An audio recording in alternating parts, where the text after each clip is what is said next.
Olá a todos, sejam bem-vindos à quarta aula do nosso curso de Engenharia de Software, pessoal. A aula de análise e projeto orientado a objetos. Bom, nessa aula, nós vamos seguir a mesma lógica que vimos utilizando nas aulas anteriores, né? Ou seja, após aquela nossa primeira aula introdutória, onde a gente viu modelos de processos, metodologias ágeis, ferramentas case, a gente passou para estudar o processo unificado, o RUP, né? Que foi muito bom para a gente ter uma visão geral sobre as várias disciplinas da engenharia de software. O que a gente está fazendo desde a aula passada é entrar no detalhe de cada uma dessas disciplinas de engenharia de software. A gente começou com requisitos e agora chegou a vez de estudarmos análise de projeto, ok? Aqui no caso, pessoal, seguindo o paradigma de orientação a objetos. É bom esclarecer isso logo, tá? Porque eu estou dando ênfase nisso daqui. Antigamente, a gente utilizava o paradigma de análise de projeto estruturado. Aquele paradigma, né, que surgiu lá na década de 80, antes da popularização aí do paradigma O. Hoje em dia, esse paradigma estruturado ele caiu em desuso, ok? Não se utiliza mais muito isso no mercado, enfim, boas práticas não pregam mais esse paradigma.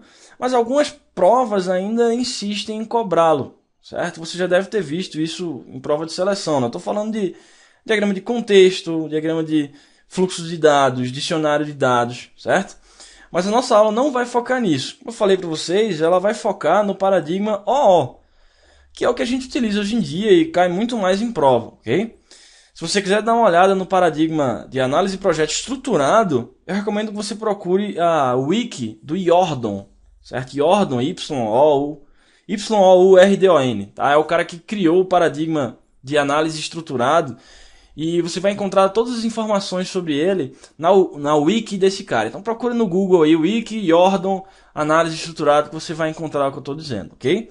O nosso foco aqui vai ser em orientação a objetos, que é o paradigma moderno, é o que todo mundo utiliza hoje em dia, o que cai muito mais em prova de seleção daqui para frente, ok?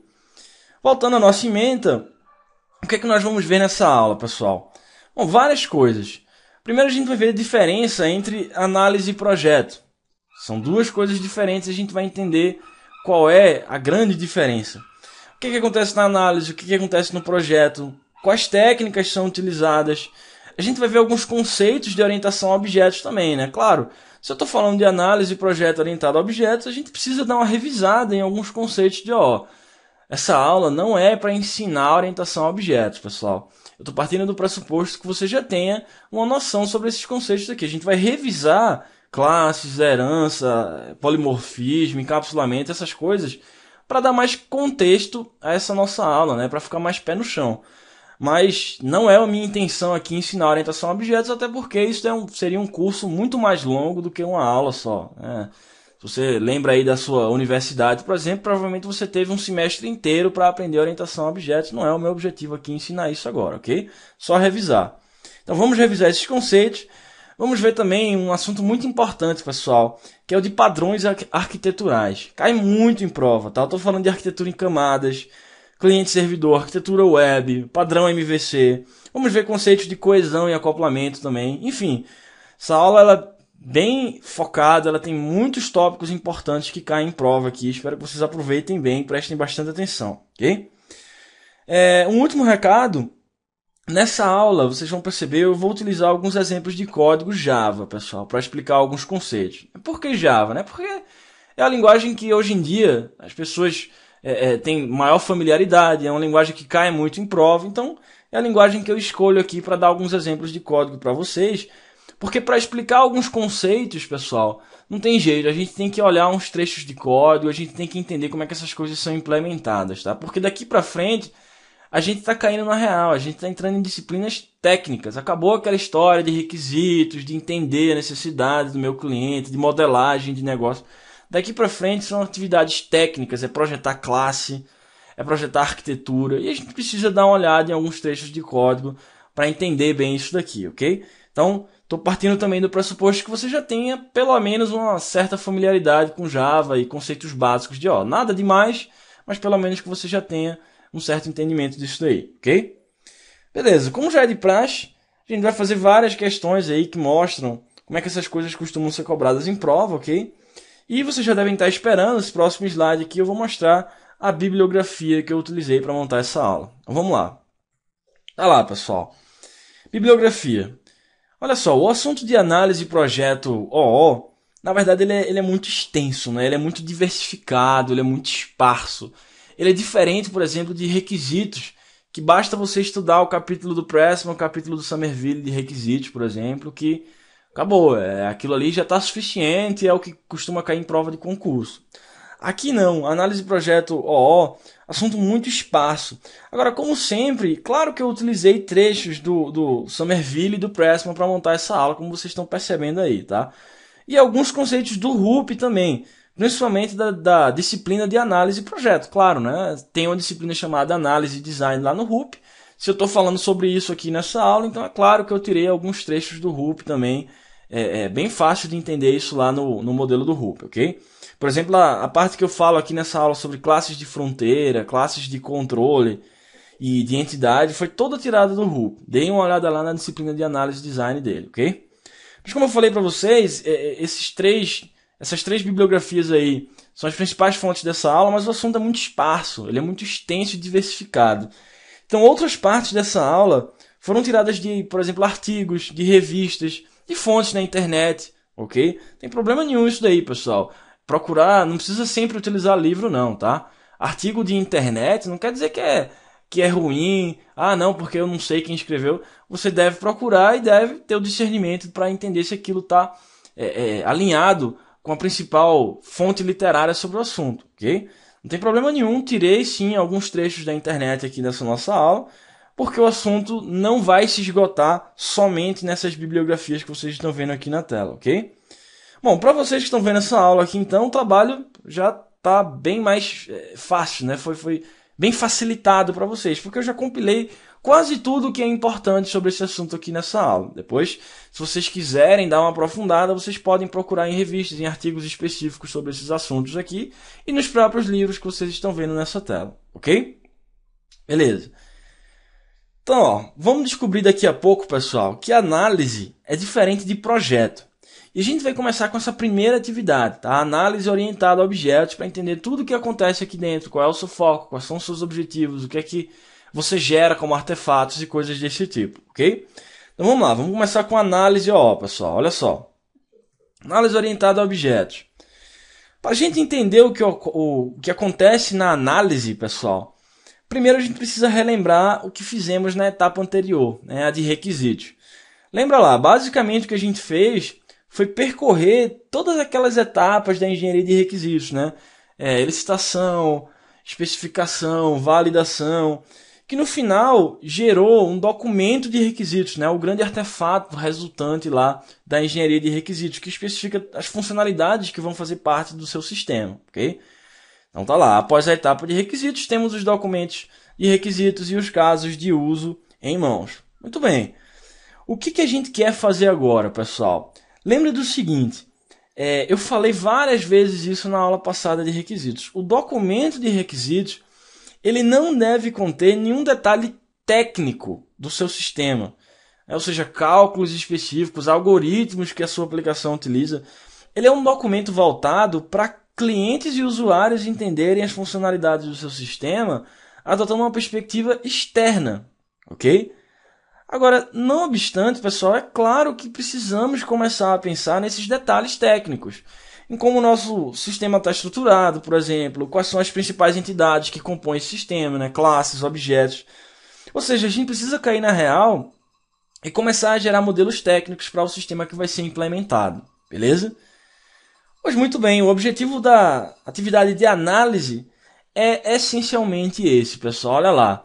Queremos agora gerar um primeiro modelo do nosso sistema a partir desses casos de uso que vieram lá da disciplina de requisitos. Esse modelo é chamado de modelo de análise ou modelo de domínio, tá, pessoal? São sinônimos aí. E no RUP, toda atividade de análise é guiada por casos de uso, né? A gente viu lá na aula de RUP não só a atividade de análise, como projeto, implementação, testes. Na verdade, todas as atividades do RUP são guiadas por casos de uso. Muito bem. O grande foco da análise, pessoal, então é entender o problema que você vai tratar. Ou seja, quais são as abstrações do seu domínio, que entidades você deve mapear, como elas se associam, como você pode gerar um primeiro modelo para representar tudo isso. Quando eu digo gerar um primeiro modelo, é isso, pessoal, um modelo abstrato, um modelo alto nível, que esteja voltado ao entendimento do problema que você vai tratar, ao domínio, à área de negócio que você está modelando, ok? A gente costuma dizer, então, que o modelo de análise está muito mais próximo do mundo real, do mundo natural, né? Do que do mundo do código, do mundo computacional, ok? Eu estou falando isso porque quando a gente for estudar a atividade de projeto, a gente vai ver que lá o foco é o contrário.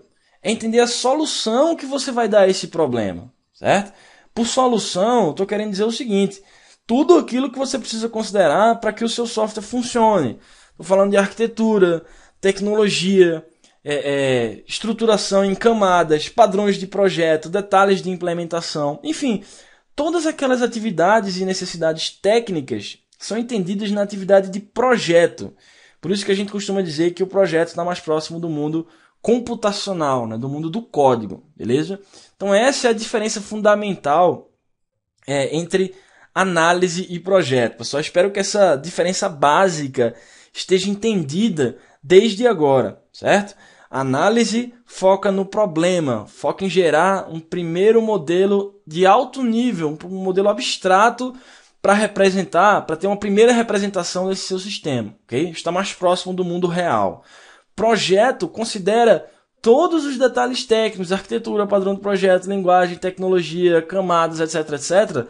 Está muito mais próximo do mundo computacional para resolver esse problema, para dar uma solução a esse problema que você entendeu durante a análise, beleza? Bom, antes de eu trocar de slide, um último ponto deve ficar muito claro para vocês, porque muita gente erra isso daqui na hora da prova. Olha só, os mesmos diagramas que eu desenho na atividade de análise podem ser desenhados na atividade de projeto. Vou repetir, os mesmos diagramas UML, os mesmos artefatos, podem ser gerados em ambas as atividades, de análise e de projeto. Muita gente erra isso daqui em prova. O que eu estou querendo dizer? Durante a análise, eu vou gerar diagramas de classe, por exemplo. Ok, vou gerar classes conceituais, né? Classes mais próximas do mundo real. Mas eu vou gerar diagramas de classe na atividade de projeto? Também. Só que lá na atividade de projeto, eu vou gerar diagramas de classe mais detalhados. Diagramas com tipos de dados, com domínios e coisas desse tipo.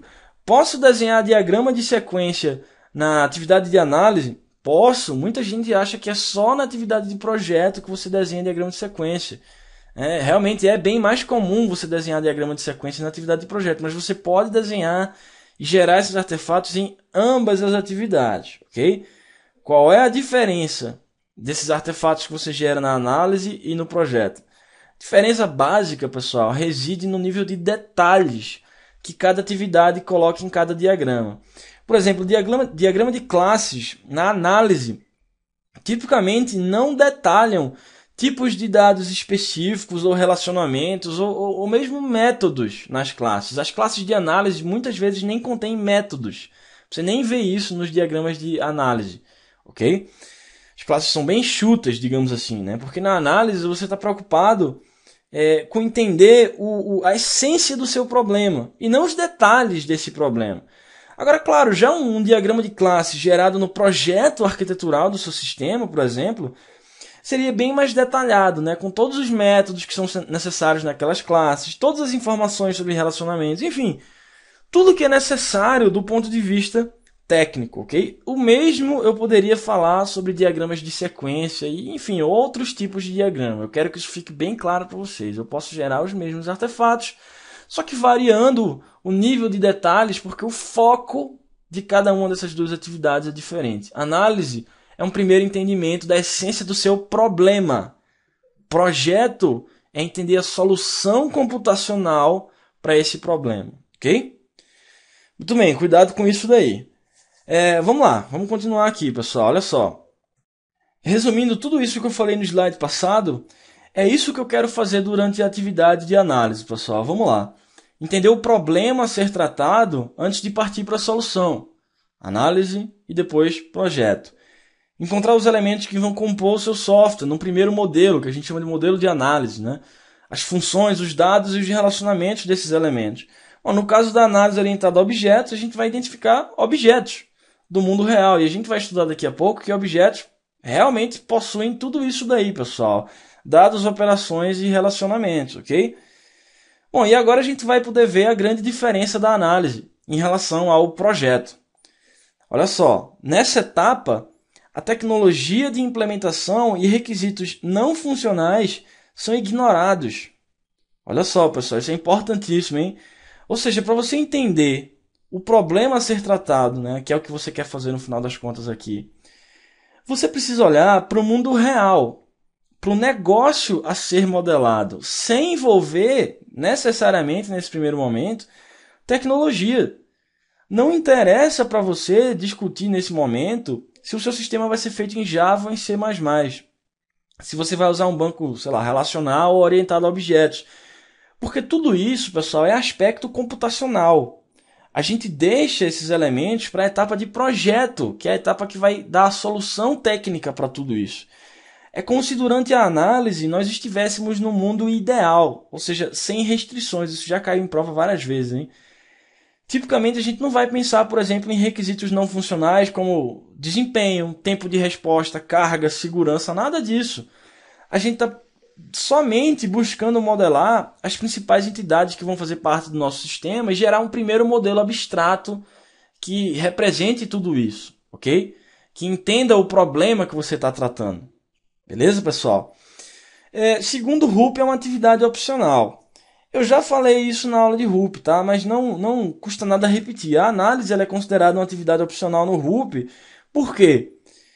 Muita gente prefere passar direto para a atividade de projeto, que é que adiciona, né? Já falei para vocês, todos os detalhes necessários aos seus diagramas. Então, por isso que o próprio RUP diz que a atividade de análise é uma atividade opcional. Se você quiser passar direto para a atividade de projeto, você pode, ok? Bom, mas qual é a vantagem de você ter um modelo de análise, então, né, pessoal? Ou seja, se eu estou dizendo para você que você pode passar diretamente para atividade de projeto, por que você se preocuparia em gerar modelos de análise? Qual é a vantagem disso daí? A vantagem, pessoal, é que um modelo de análise ele representa mais fielmente o seu negócio, o seu domínio, porque ele não depende de tecnologia. Teoricamente, se você tem um modelo de análise bem feito e se a sua tecnologia mudar, sei lá, você decidiu agora mudar de Java para outra linguagem. O seu modelo de análise não precisa mudar. Vocês percebem isso? Percebem que ele não depende de tecnologia e por isso ele está muito mais próximo do problema do mundo real, do negócio que você está modelando e não da tecnologia que você escolheu. E a gente sabe, pessoal, que tecnologia muda toda hora, né? Um dia a gente está implementando uma determinada linguagem em determinada plataforma. No outro dia, a gente quer ter portabilidade disso tudo para outra linguagem e outra plataforma, por exemplo. E se você tiver no modelo de projeto, que tem todos os detalhes tecnológicos, ele vai mudar. Porque ele depende de tecnologia. O modelo de análise não. E isso é uma grande vantagem do modelo de análise. Ele é muito mais estável do ponto de vista de negócio. Se o seu negócio não mudar, tranquilo, o seu modelo de análise, teoricamente, também não vai mudar. Agora, tecnologia vai afetar o seu modelo de projeto. Essa é a grande vantagem de você ter um modelo de análise. Além de todo esse entendimento aqui prévio, né, pessoal? Entender o problema, gerar um primeiro modelo abstrato, você vai refinando esse entendimento até chegar num projeto. Ok? Mas, além de tudo isso, essa é uma grande vantagem. Não depende de tecnologia. Beleza? Muito bem, então, segundo o RUP é uma atividade opcional, isso já caiu em prova também. Vamos lá. Qual é o contexto aqui então, pessoal? Esse aqui é o contexto do nosso estudo. Esse é o momento no qual a gente se encontra aqui nesse curso de engenharia de software. A gente saiu da disciplina de requisitos, está lá o bonequinho ali representando o ator, associado a casos de uso, onde a gente gerou as funcionalidades, né, os casos de uso do nosso sistema. Agora a gente chegou na atividade de análise. E o que a gente quer fazer aqui? Gerar um primeiro modelo que representa o nosso sistema em nível abstrato, no nível alto. Vou gerar diagramas de classes na atividade de análise? Sim, vou. Vocês estão percebendo aí na figurinha para vocês.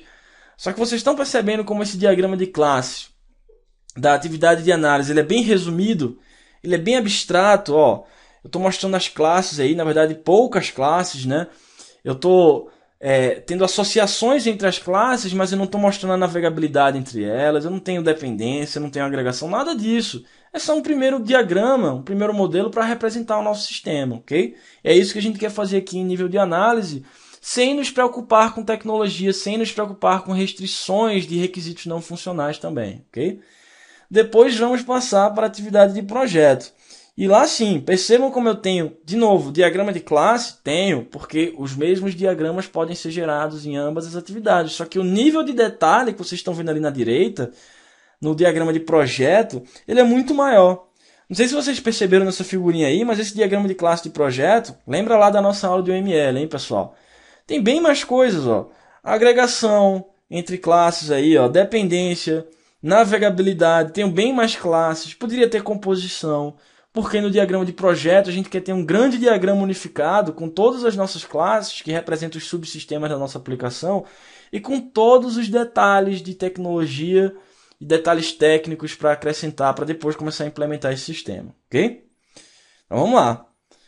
Casos de uso versus análise. Ó, pessoal, vocês estão percebendo, né? O que eu estou fazendo aqui com vocês? Eu estou fazendo uma transição bem suave entre as etapas aqui, para não entrar de sola e vocês ficarem perdidos aqui nessa aula, tá? Eu estou passando de requisitos, chegando em análise, depois eu vou fazer uma transição suave de análise para projeto, para vocês entenderem bem as fronteiras entre essas atividades, ok?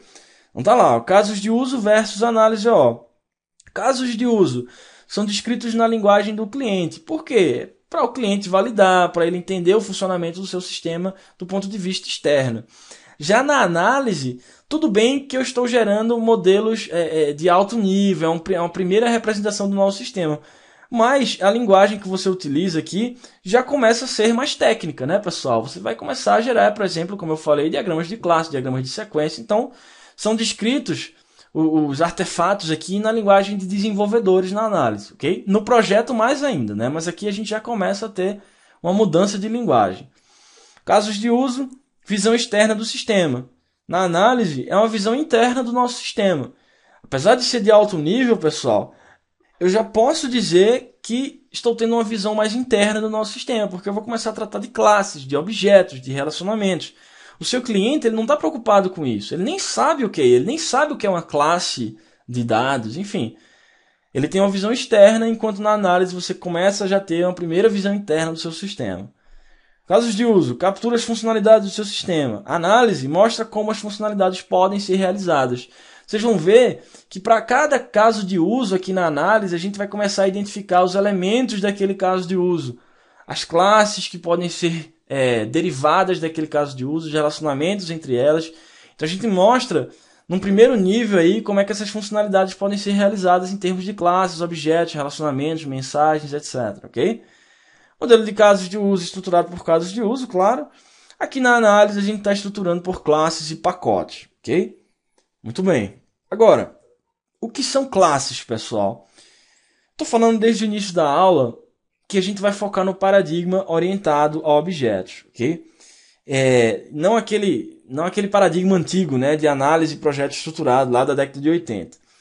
Antes de eu falar sobre tudo isso, é claro que é interessante a gente dar pelo menos uma revisada em orientação a objetos, ok? Tá lá, para entendermos a análise OO, precisamos estudar o paradigma OO. Então, vamos estudar objetos, classes, comportamentos, atributos, relacionamentos. Ou seja, todos esses conceitos da orientação a objetos que vão dar uma base para a gente entender melhor como é que a gente estrutura esse primeiro modelo de análise. Tudo isso daqui cai muito em prova, pessoal. Agora, vejam só, eu quero deixar isso bem claro. Essa não é uma aula sobre orientação a objetos. Na verdade, OO é um assunto que demoraria várias aulas para aprender. Na faculdade, já falei para vocês isso, a gente passa lá um semestre inteiro estudando orientação a objetos. Eu não tenho a pretensão de ensinar OO aqui agora para vocês. O que eu quero fazer aqui é resumir em alguns slides alguns dos principais conceitos da OO, conceitos que caem em prova e que vai ser necessário a gente ter entendimento sobre tudo isso para a gente entender a análise e o projeto OO, ok? É isso que a gente vai ver a partir dos próximos slides, pessoal, quando eu retornar, ok? Conceitos de OO, o que é o paradigma, herança, encapsulamento, polimorfismo, tudo isso que vocês já devem estar cansados de ver cair em prova, para a gente ter uma base e continuar a nossa aula, ok? Voltamos já para ver o paradigma OO, pessoal. Até daqui a pouco.